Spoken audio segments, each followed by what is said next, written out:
Alright, Ramblers, welcome to another Night of the Ramblers. This is Chris. I'm going to fly solo tonight to talk about tonight's topic, which is Game of Thrones.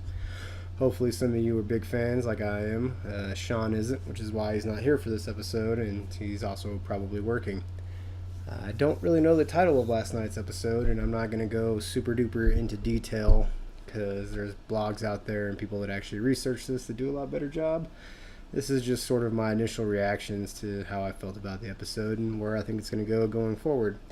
My qualifications are I've read the Game of Thrones books, and I've pretty much seen every episode, and I've also flown on a plane with George R. R. Martin from Los Angeles back to Albuquerque, which doesn't make me an expert, but I don't really care.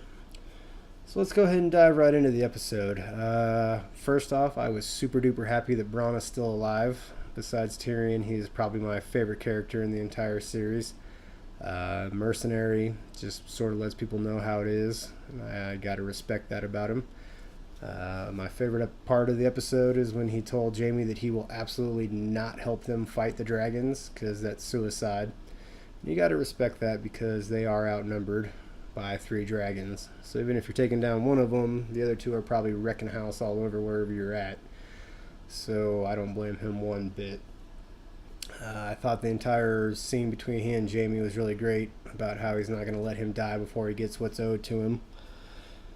Let's see what else happened in the episode. Samwell stops Gilly from telling him about the annulment between Rhaegar Targaryen and whoever that chick from Dorne is, Eliana, I think. Eliara? Because he wants to marry Ned Stark's older sister, and of course they end up having Jon Snow. By the way, if you haven't figured this out, this is going to be full of spoilers. You probably should have gotten that by now, but if you aren't, you might want to stop tuning in. So there was the, Samwell and Gilly scene, which I thought was pretty awesome, except for the fact that Sam said about 18 words the entire series and decided to interrupt Gilly right when she's about to give him a little bit of nugget information he probably wanted to know. So that was good.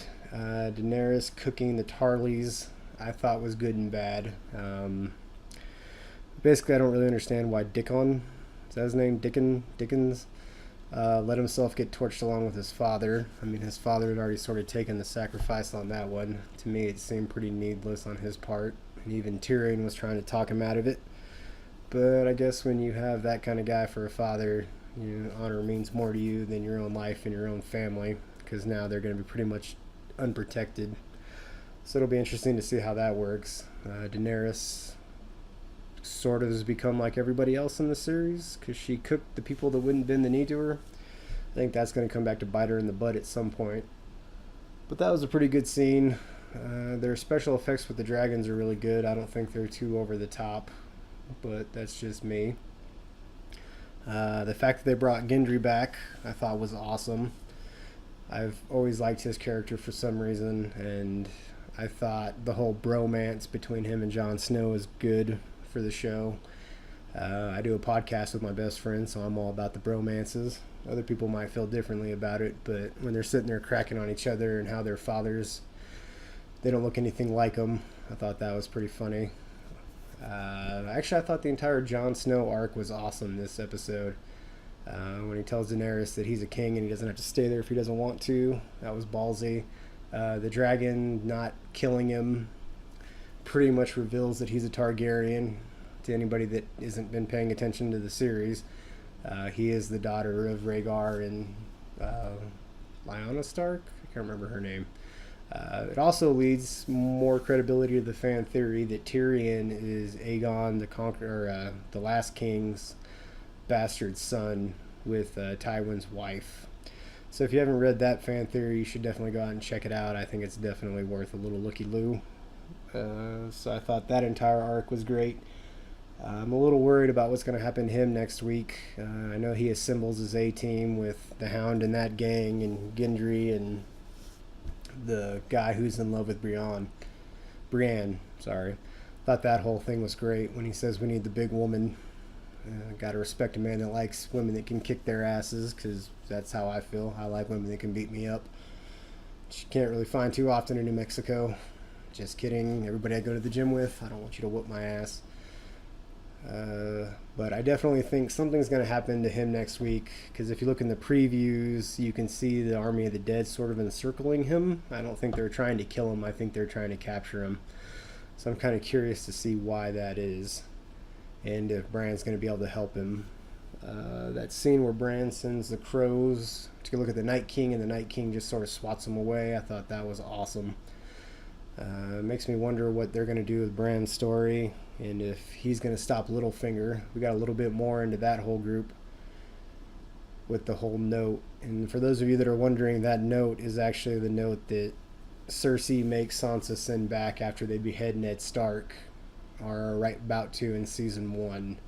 So it is handwritten by her, and I think I'm just trying to figure out if Arya knows that Littlefinger's trying to play them, or if she's going to buy into it. So that'll be interesting, that whole scene, the siblings. I have an older sister, but since I'm not a girl, I don't know how that whole thing works. But it was like a younger brother, they tend to just sort of ignore them. So we'll see how that goes. What else was there? Wow, I went through that whole episode pretty fast. A lot faster than I thought I would. Anywho, I'm going to sort of go through the scene that I thought was just dumb and absolutely ridiculous. And the 2 gold cloaks that stop Tyrion whenever he's in King's Landing and they're talking to Davos. Oh, that reminds me of another great part is when Tyrion tells Davos, last time I was here I killed my father. And Davos doesn't even miss a beat, says, last time I was here you killed my son. And just keeps walking away. So kudos to the writers and the director for this episode. I thought Davos had a lot of great parts.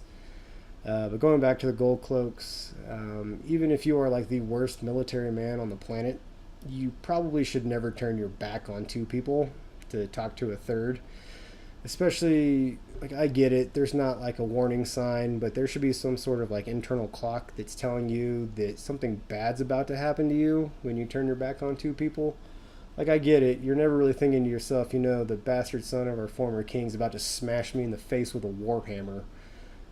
But you should still be smart enough to not turn your back on it. Other than that, I think next episode should be pretty interesting. What am I skipping? Oh, Cersei may or may not be pregnant with Jaime's kid.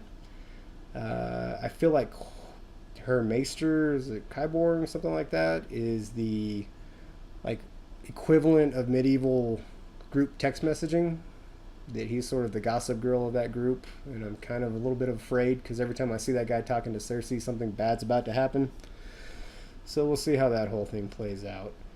So I guess what I will call this segment is Game of Thrones in 10 minutes or less, because I'm actually at 8 minutes. If you have any questions, comments, concerns, go ahead and post it. I'm about to post this to our webpage. Sean and I will be doing another episode of Night of the Ramblers sometime this week. We've gotten some pretty good feedback, so we appreciate everybody that's watched it, and hope you guys enjoy. Thanks for listening.